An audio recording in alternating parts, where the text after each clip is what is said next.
किन भत्केको? हाम्रो हुर्काइमा भत्केको। एरिकेमीसँग हामीले हेऱ्यौँ 1 वर्षदेखि मैले 13-15 वर्षसम्म पुऱ्याएँ। भत्केको त्यहाँ लानु जाने थियो, त्यो त्यति तपाईँहरूलाई सान्दर्भिक छैन, यति भए भएको नानीहरूको लागि त्यहाँ भत्केको छ।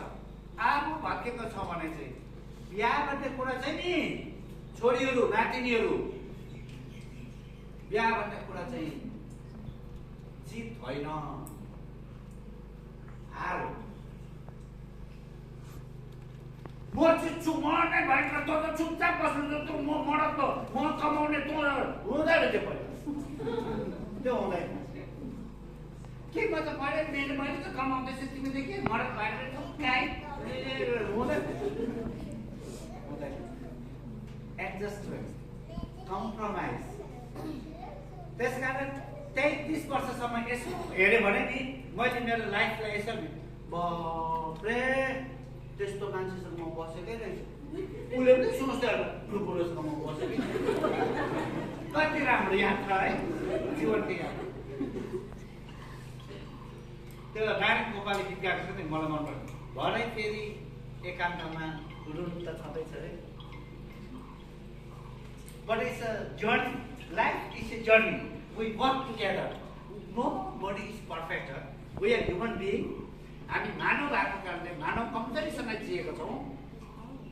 र हाम्रो परिवारबाट पनि त कमजोरी निकालेको छौँ, आएको छ, हाम्रोमा आएको छ। हामी त्यस्तै एउटा रहस्यको पोको यतापट्टि, अर्को रहस्य पोको एकपट्टि, त्यो दुईटा रहस्यको पोको सँगै बस्नु चाहिँ परिवार हो। त्यो रहस्यको पोकोबाट अर्को रहस्यको पोको जन्माउनु नानी हो। अनि त्यसलाई हुर्काउनु बढाउनु। हेर्नुहोस्, तपाईँ एआईको जमानाको हुनुहुन्छ है माता पिताहरू, आर्टिफिसियल इन्टेलिजेन्सको जमानाको हुनुहुन्छ। तपाईँको हेराइ, परिवारको हेराइ, हस्बेन्डप्रतिको हेराइ, वाइफप्रतिको हेराइ र नानीप्रतिको हेराइ बेग्लै हुनुपर्छ। म तपाईँलाई एउटा चाहिँ भन्छु, 5 मिनट छ। नानीहरूको छेउमा नि प्र्याक्टिकल कुरा।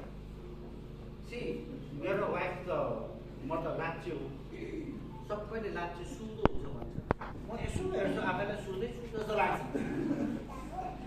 मेरो वाइफ त फेरि राई हो नि, राई गोर्खा राई चाहिँ लोरुङ राई भन्छ, सुन्नुभएको छ? मेरो बुढी त लोरुङ राई हो नि।